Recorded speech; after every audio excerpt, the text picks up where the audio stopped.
Assalamualaikum warahmatullahi wabarakatuh. Perkenalkan, nama saya Tarmi Purwaningsi, mengajar di Seman 1 Sliek dengan mata pelajaran ekonomi dan prakarya. Untuk pembahasan materi, sekarang saya akan menyampaikan materi ekonomi, yaitu di bab pertama dengan konsep dasar ilmu ekonomi. Ekonomi itu berasal dari bahasa Yunani, yaitu oikonomia, yang berasal dari dua suku kata, yaitu oikos dan nomos. Oikos itu rumah tangga, sedangkan nomos merupakan aturan-aturan atau kaidah-kaidah atau pengelolaan. Jadi pengertian ilmu ekonomi itu secara sempitnya yang berasal dari kata tadi merupakan aturan-aturan atau kaidah-kaidah dalam berumah tangga. Kemudian banyak ahli ekonomi yang mendefinisikan ekonomi itu, diantaranya ada dari Paul Samuelson, M. Manulang, dan Alfred Marshall. Itu banyak sekali definisi-definisi ekonominya, tapi dapat kita simpulkan bahwa ilmu ekonomi itu secara luas mengatakan bahwa ekonomi itu merupakan ilmu yang mempelajari bagaimana individu atau masyarakat memilih cara menggunakan sumber daya yang langka untuk memenuhi kebutuhan manusia untuk mencapai suatu kemakmuran.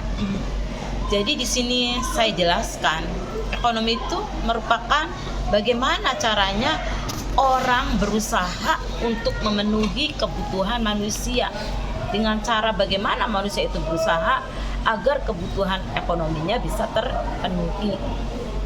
Kemudian di sini selanjutnya yaitu kita akan membahas masalah ekonomi. Masalah ekonomi itu merupakan kelangkaan barang atau jasa yang dikonsumsi untuk masyarakat itu kurang. Nah, untuk memenuhi barang atau yang langka itu kurang, maka ada proses di mana ada produksi. Produksi itu merupakan kegiatan mengolah atau menambah kegiatan suatu barang atau jasa yang tadinya bahan mentah dijadikan barang jadi, atau suatu barang yang belum bermanfaat dijadikan menjadi barang yang bermanfaat. Itu merupakan pengertian produksi. Nah, untuk kegiatan produksi itu banyak faktor yang diperlukan. Di antaranya ada faktor sumber daya alam. Sumber daya alam itu berarti segala sesuatu yang terdapat di alam. Yang terdapat di alam itu banyak sekali, ada tanah, udara, air, dan sebagainya. Kemudian ada lagi faktor produksi yang kedua, yaitu sumber daya manusia. Sumber daya manusia juga akan kita bagi, ada sumber daya manusia yang terdidik atau dikatakan dengan skill labor, ada juga tenaga kerja terlatih, dikatakan dengan trained labor, dan tenaga kerja tidak terdidik dan tidak terlatih atau unskilled labor.